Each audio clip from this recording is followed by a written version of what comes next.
Shooting ஸ்பாட்டில் திரண்ட ஆயிரக்கணக்கான தொண்டர்களும் ரசிகர்களும் கை அசைத்து சென்ற நடிகரும் தமிழக வெற்றிக் கழக தலைவருமான Vijay.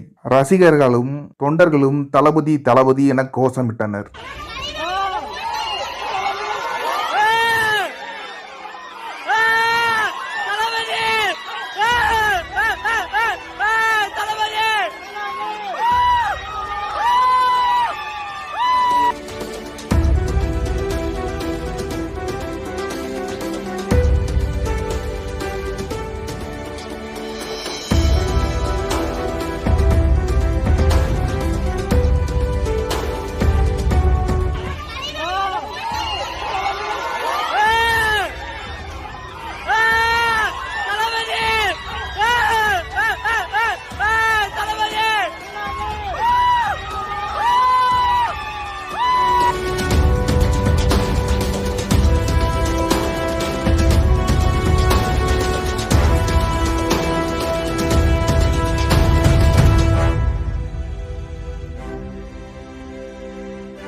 Movie review, current updates, செய்திகள் பற்றி தெரிந்து கொள்ள நம்ம வேர்ல்ட் சினிமா கிளப் யூடியூப் சேனலை சப்ஸ்கிரைப் பண்ணுங்க.